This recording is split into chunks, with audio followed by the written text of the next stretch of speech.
Maxwell, Samuel. how good's the UK? Oh, mate, I'll tell you what. With the quality of tunes they're pumping out at the moment, 10 out of 10. Rate it. Yeah. I wasn't in this chat. Well, I was in the room. I was kind of in the cuck situation for this chat. You're in the cuck chair of I was chat. in the cuck chair for the chat. Yeah, which is fair. I was watching you through the monitor. Very small room. Very small room. Already. Very hot room. Yeah, it was a very hot room. Yeah. And that was just me. I was sweating, taking my clothes off. It was quite distracting. I looked over and Sam just got his nipples cut out of his shirt. It was really weird. We are chatting. Look at me. We are chatting with Ben and Josh from Getdown Services when they were in town just a couple of weeks ago. We caught up backstage at Brightside, and just a great chat from two guys who are extremely funny, very insightful, and also very heartfelt and like genuinely love music in all forms. Yeah. It was a really cool chat.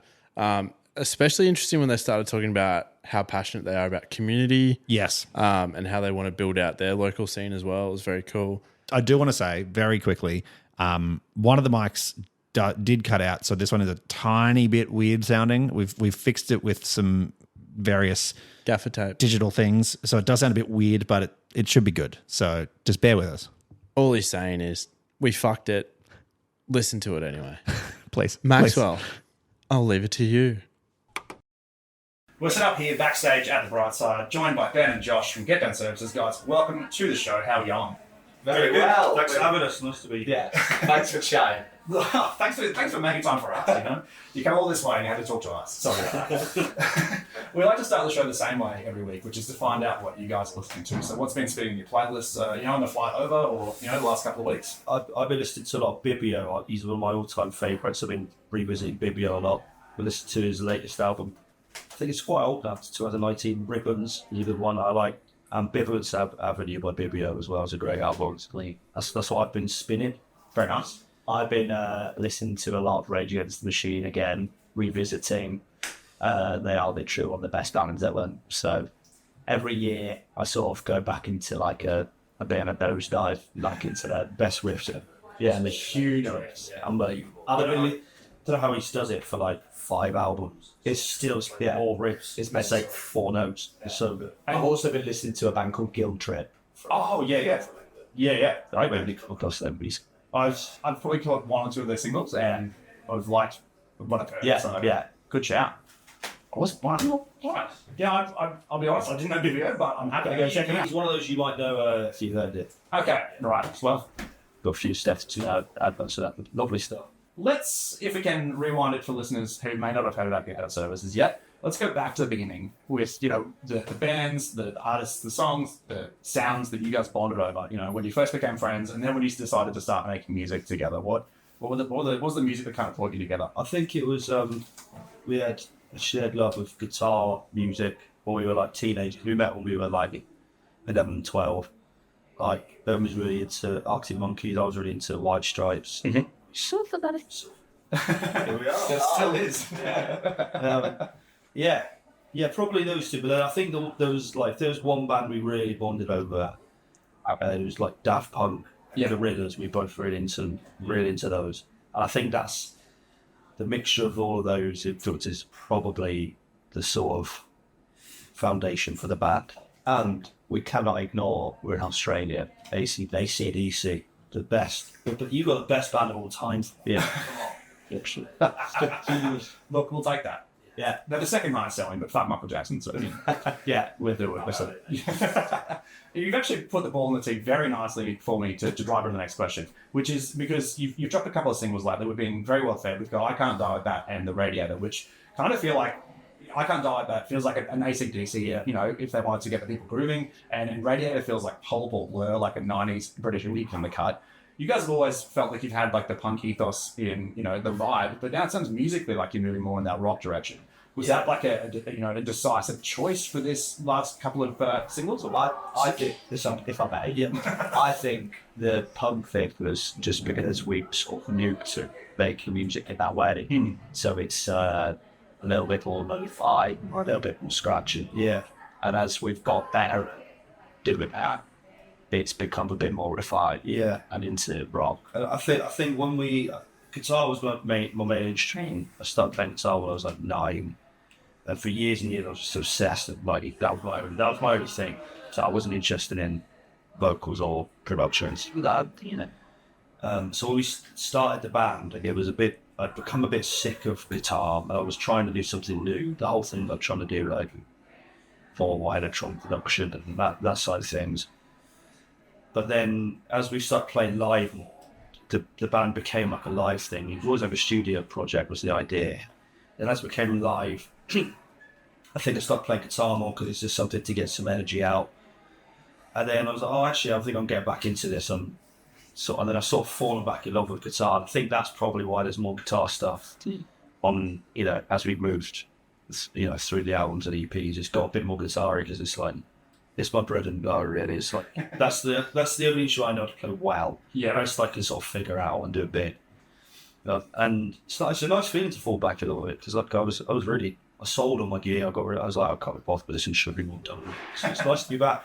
It's that LCD sound system lyric of all the bands are selling the guitars, they're buying synths, and then all the bands are selling the synths, they're buying guitars. Yeah. Switch between the two. Yeah, I think it's quite literally that.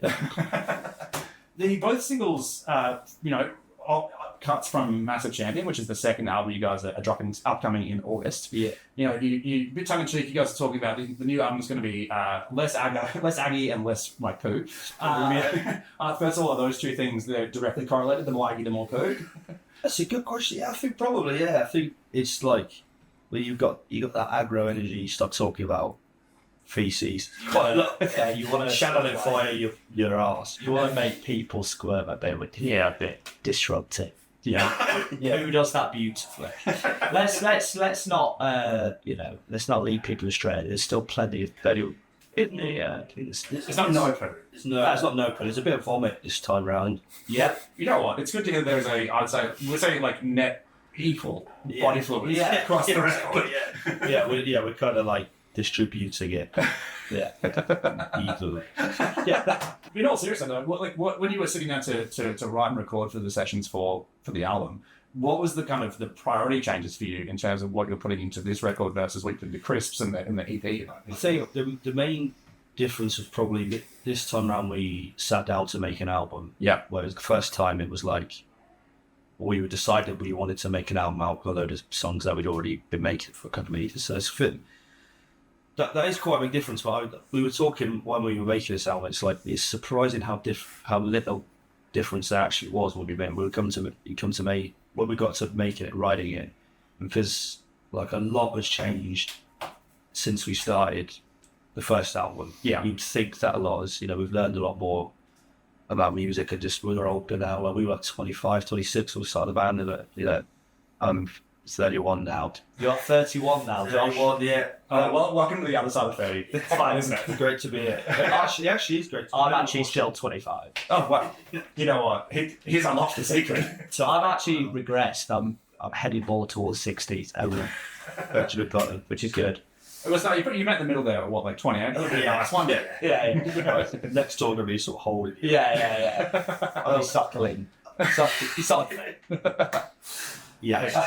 There's your next bodily fluid to get into the album. Yeah, milk. It felt different because in some ways, but mostly it was like. One thing we wanted to keep in mind was we've become much more a live band. Yeah. But when we are recording and writing, it is a very different. Because it's coming from a different place. I think the live thing we do is where we get all of the silliness out. There's obviously some like silly like kind of jokes in the lyrics and stuff, but like it's where we're doing we're getting our musician shit out in the studio. I think we were quite like conscious of not trying to replicate the energy live because we get these comments sometimes like the performance we do on the record is a bit more subdued and like they go, you should do it with the energy of the live thing. It's like I get what they're saying, but for us it's like we like to keep them doing different things. We like to make it so they've got there's one energy you'll capture when you record it, and there's one energy you could bring to what you do it live. And otherwise it just kind of it feels a bit it's hard to do. I think for us, especially because the way we do it live, it's kind of hard to.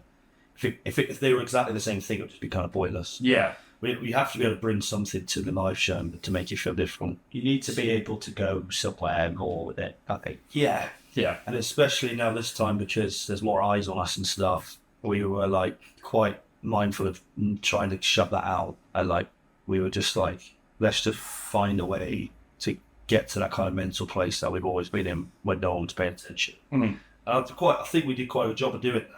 Yeah.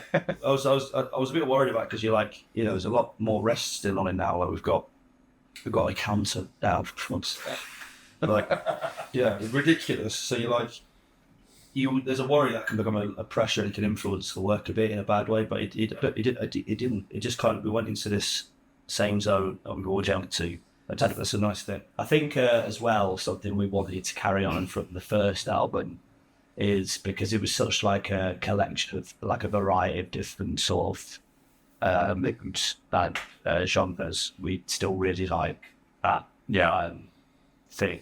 So although it was like we were sitting down to make an album, like Josh says, and we did it within like 2 months, I think we really tried to make sure that there was enough of a variety, sort of things going on, whilst still being cohesive as a whole. Yeah, and like, which was that was fun.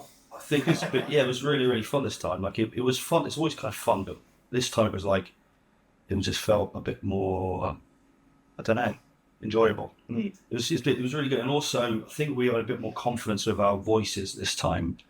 Like we kind of, the spoken wordy kind of delivery that we do, the like deadpan kind of conversational stuff, we started doing that because we didn't really know what else to do.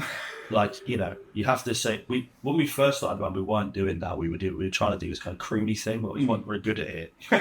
And then you end up going live, and it just sort of naturally became this thing when we were talking. And I think we got a bit like self-aware about it. Because there's a lot of bands doing it and all that stuff.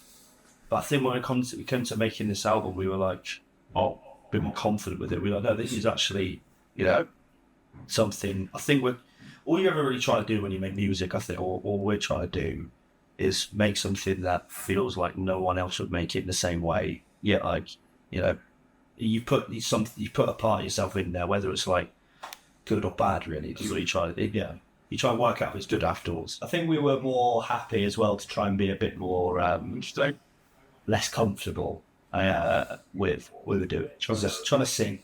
Yeah, a little bit more singing, but also like the substance of what we're saying. Yes.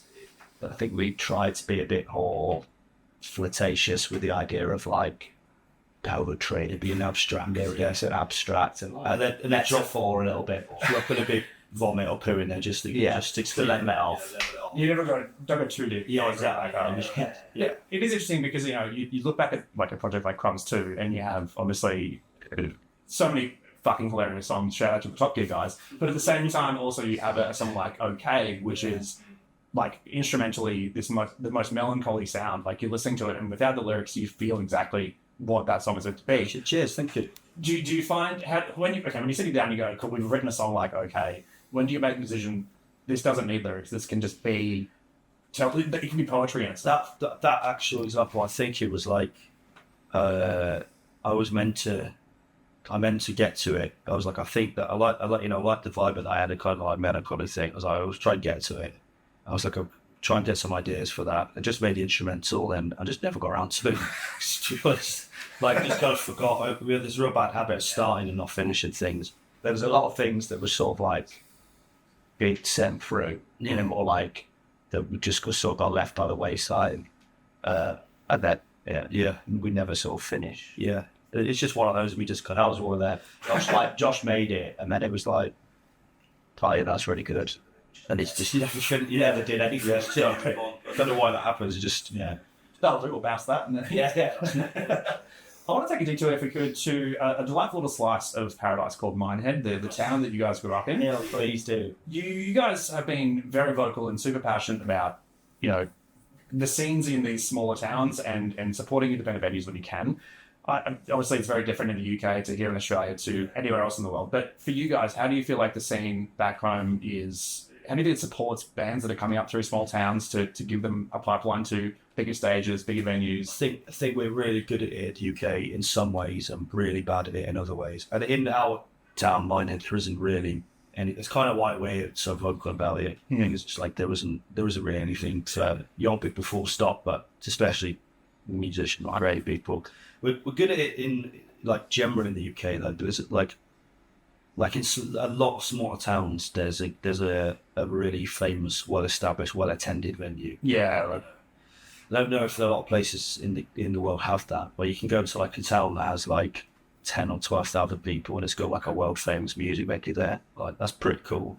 And a lot of them are like, because they're like, you know, grassroots, independent, not really run. They run with like community good in mind.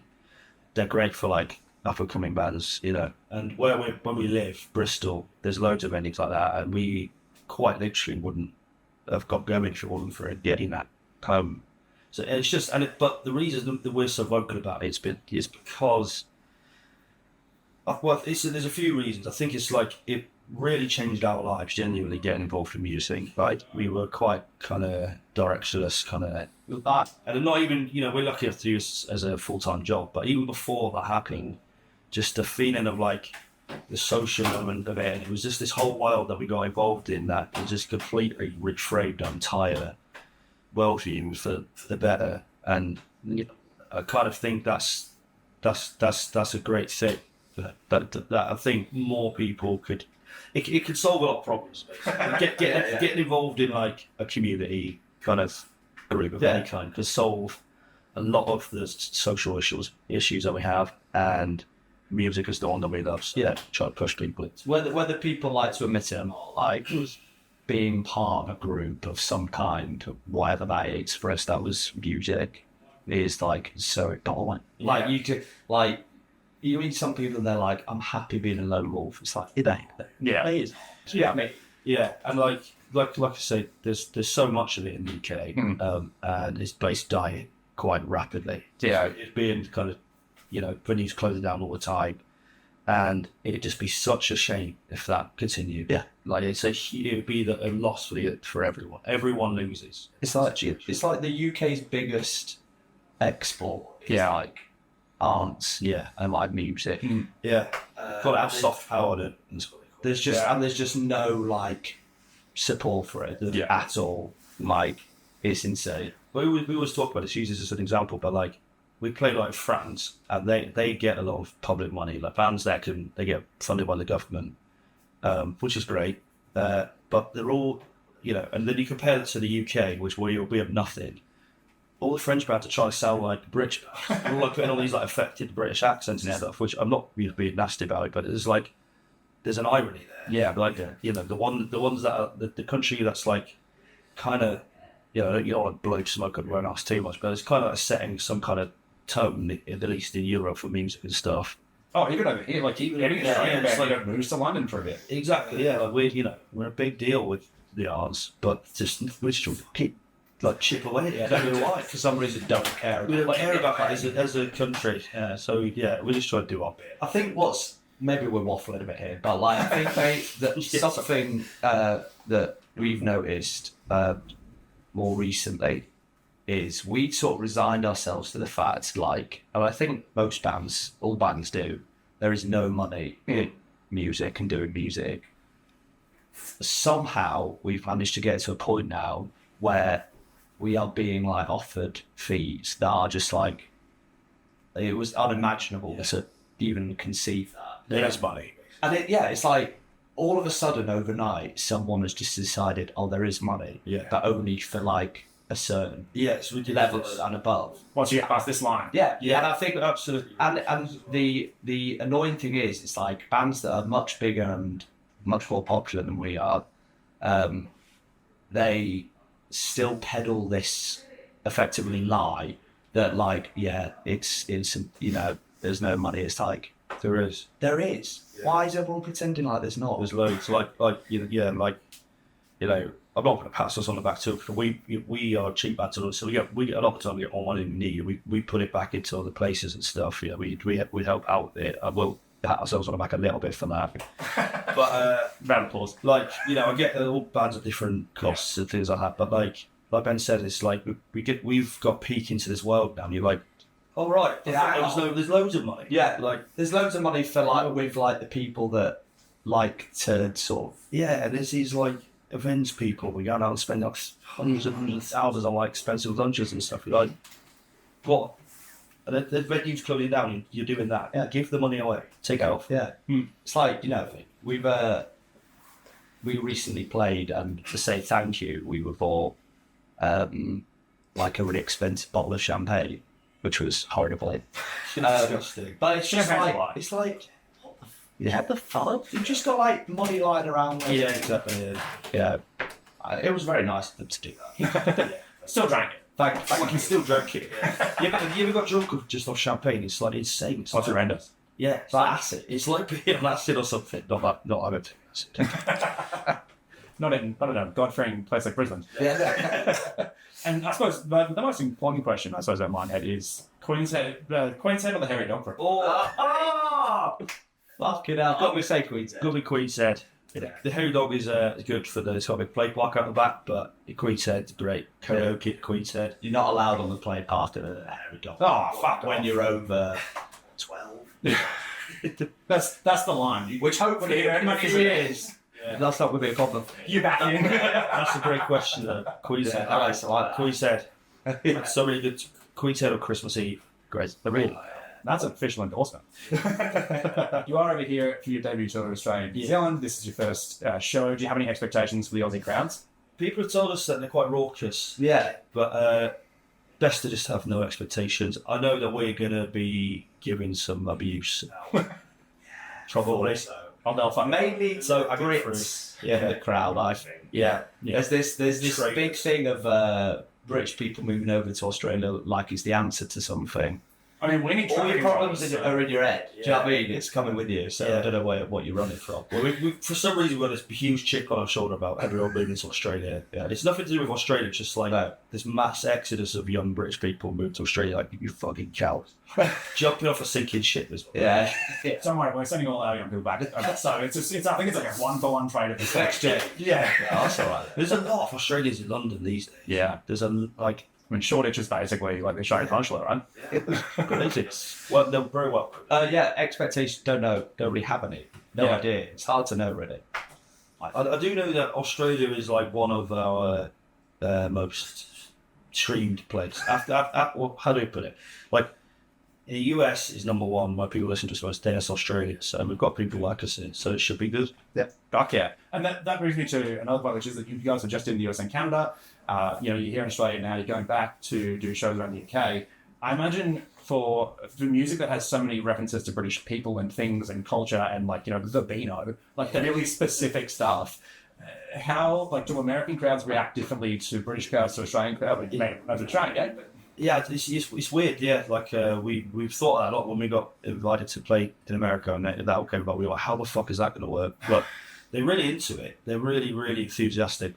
They don't really get it, I don't think, but they think they do, and that's fine. yeah. They get something out of it. They like the energy of it, and they don't know what we're on about. And I don't know if we know what we're on about. So that's fine. we be in the middle. Yeah. But, You're all just unaware. yeah, just talking crowd. Well, listen to I Can't Die Like That, which is the latest single from Getdown Services, wherever you get your music. It's a taste of their upcoming second album, Massive Champion, which will be landing in your ears on August 14th, so make sure to set your phone reminder right now. If you're in Australia, fuck off. You missed the tour by the time this comes out. But if you're in Europe and UK, catch them at Meltdown Festival on June 16th, Canelo Party in August, or on the Massive Champion tour across November, December, and January. Guys, thank you so much for coming. Pleasure. Thank you Thank you so much. Really appreciate it. Cheers.